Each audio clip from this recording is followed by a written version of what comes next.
Improvise చేయడం, enhance చేయడం, మీ మీ ఐడియాని, మీ థాట్ని ఆయన బాగా స్టైల్ అడాప్ట్ చేసుకుని చేస్తారు, ప్రజెంట్ చేశారు బాగా. అంటే నేను చాలా చోట్ల ఒక 2-3 చోట్ల ఫన్నీ కామెంట్స్ మీ మీద విన్నాను సార్. అవి ఏంటంటే, అంటే ఈయన పర్సనల్ లైఫ్లోంచి రిలేట్ అయిన ఇన్సిడెంట్లు ఏమైనా ఉన్నాయా ఇందులో?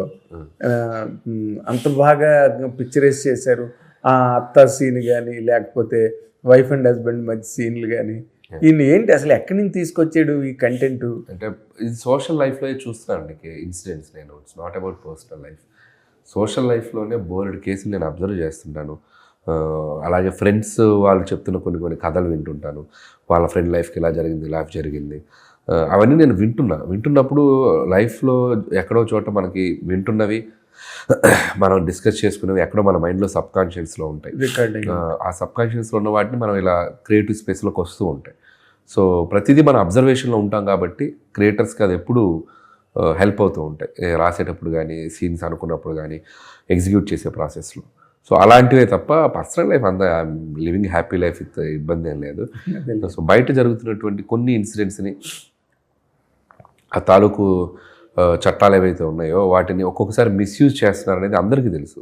సో అలాంటి వాటిని ఒక 1%, 2% జరిగినా తప్పే కదా. సో దాన్ని మనం అడ్రస్ చేయడానికి చేసిన అది ఫన్నీ వేలో చేసాం. సో కాబట్టి ఇక అత్త కోడలి సీన్ అంటే ప్రపంచంలో ప్రతి ఇంట్లో నలిగేటువంటి స్టోరీ అది. సో అది ప్రతి ఫ్యామిలీ లైఫ్లో జరిగేటువంటి ఒక యుద్ధమే అది. కొన్ని చోట్ల ఒకలా ఉంటే, కొన్ని చోట్ల ఒకలా ఉంటాయి. సో దాన్ని ప్రజెంట్ చేసిన విధానం కొత్తగా ఫీల్ అయ్యారు ఆడియన్స్.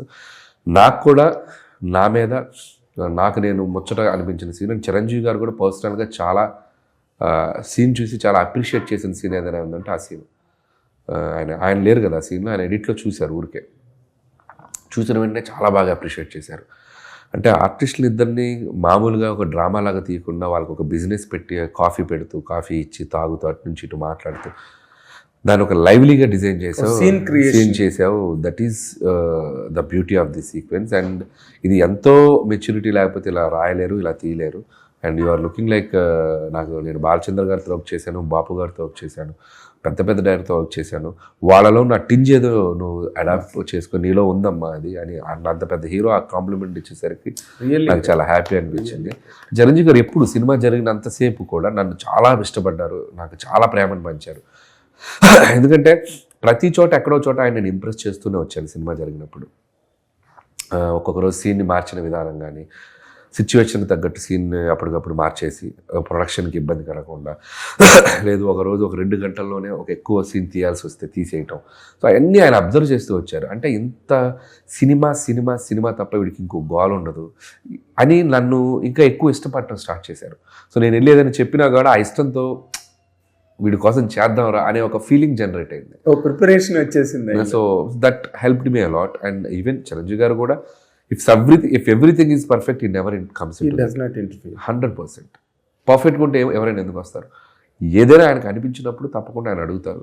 అడిగినప్పుడు మనం కన్విక్షన్తో మనం కన్విన్స్ చేస్తే అసలు okay, very good, go head అంటారు. అది మీ అక్కడ డైరెక్టర్ కాన్ఫిడెన్స్ని చూస్తారు ఆయన, అంతే, కన్విక్షన్ని. అంతకు మించి ఇక వేరే ఇబ్బంది ఏం లేదు.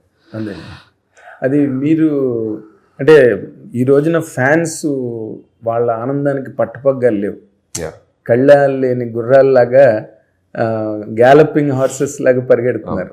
సినిమా సక్సెస్ వాళ్ళ గర్వాన్ని మీరు బాగా నిలబెట్టారు మొత్తం టోటల్ వరల్డ్ వైడ్, ఇక్కడ ఒక చోట అని కాదు.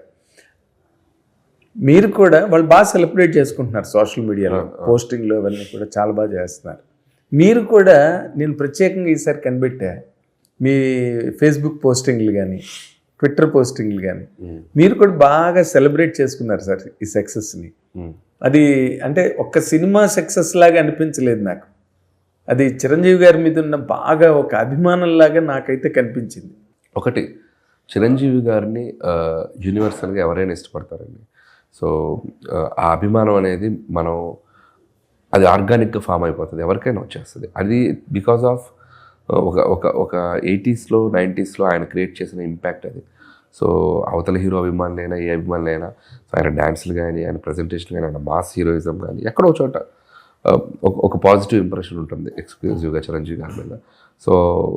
సో అలా నాకు ఆయన పర్సనల్గా కనెక్ట్ అయింది. నేను చిన్నప్పుడు ఆయన సినిమాలు చూస్తూ ఆయన సినిమాల్లో సాంగ్స్కి నేను డ్యాన్స్లు వేస్తూ స్కూల్ కాంపిటీషన్స్లో నేను ప్రైజులు తెచ్చుకుంటూ, సో అలా ఆయనతో నాకు ఒక ఆ ఏజ్లో ఒక కనెక్షన్ ఉండింది. అలాంటి నేను ఈరోజు ఒక కథ రాసి ఆయన డైరెక్ట్ చేయటం, ఆ డైరెక్ట్ చేసిన సినిమా ఈరోజు ఇంతమంది ఆయన అభిమానులతో పాటు నేను సెలబ్రేట్ చేసుకోవటం. నేను ఈరోజు టూర్కి వెళ్ళినప్పుడు ప్రతి చోట ఆయన అభిమానులు నన్ను ఆయనే వచ్చినంత ఫీల్ అయ్యి చిరంజీవి గారి థియేటర్కి వచ్చారా అన్నంత హడావిడి చేశారు. హడావిడి చేసి నన్ను బాగా రిసీవ్ చేసుకున్నారు, బాగా చూసుకున్నారు. అలాగే ఆడియన్స్ థియేటర్లో 70 to 80% మొత్తం ఫ్యామిలీ ఆడియన్సే. ఇట్స్ లైక్ ఏ జాతరలాగా ఉంది ఎక్కడికి వెళ్ళినా కూడా. So yes, it's my love towards Chiranjeevi garu and what I delivered ఏదైనా కానీ ఇట్స్ మై ట్రిబ్యూట్ అనుకోవచ్చు, ఇంకోటి అనుకోవచ్చు. Really this is a right word. It's a great tribute. మీరు ఇన్నాళ్ళు ఆయనతో ట్రావెల్, మానసికమైన ట్రావెల్ మీది. అండ్ దీనిలోని ఇంకొక చాలా ఇంట్రిగ్యూయింగ్, వెరీ ఇంట్రెస్టింగ్ ఇష్యూ ఏంటంటేనండి, ఈ నయనతార క్యారెక్టర్కి ఇంతకు ముందు ఎవరినైనా అనుకున్నారా? నేను విన్నానే కొంతమందిని అంటే ఆప్షన్స్లో 2-3 పేర్లు వచ్చినా కూడా నేను ఫస్ట్ నుంచి కూడా సమ్వన్ చిరంజీవి గారికి ధీటుగా ఎదురుగా నిలబడే మనిషే ఉండాలి, ఆ పర్సనాలిటీ స్టేచర్ ఉండాలి అనే దాంట్లోనే నేను నిలబడ్డాను. అందుకే నయనతార గారు ఈరోజు సినిమాలకు వచ్చారు. సో ఎవరు చెప్పినా కూడా నేను కన్విన్స్ కాలేదు, ఊరికే ఎవరో ఒకరిని పెట్టాలని నాకు అనిపించలేదు. సో ఆ స్టేచరు, ఆ కమాండ్, ఆయన ముందు నిలబడి మాట్లాడేంత ఒక ఫోర్స్ ఉండాలి. సో అందుకే ఈరోజు నయనతార గారు ఈరోజు ఆ క్యారెక్టర్కి అందాన్ని తీసుకొచ్చారు. నిలబడింది క్యారెక్టర్, చిరంజీవి గారు ఎలిగెన్స్ అదంతా ఉండటం వల్ల ఎన్హాన్స్ అయింది. ఎగ్జాక్ట్లీ. కానీ దాంట్లో ఇంకొక చాలా ఇంట్రెస్టింగ్ పాయింట్ ఇంకోటి ఉన్నది. అసలు ఆవిడ నార్మల్గా సినిమా సైన్ చేసినప్పుడు అగ్రిమెంట్లో నేను ప్రమోషన్స్కి రానన్నది ఒక క్లాజు, జనరల్గా వాట్ ఈస్ బీయింగ్ హెర్డ్. కానీ ఈ సినిమాకి మీది ఎలాగ అసలు ఆవిడని బొట్లో పెట్టారు, అసలు ఏం చెప్పి ఒప్పించారు అన్నది ఇట్స్ $1 million క్వశ్చన్ అండి.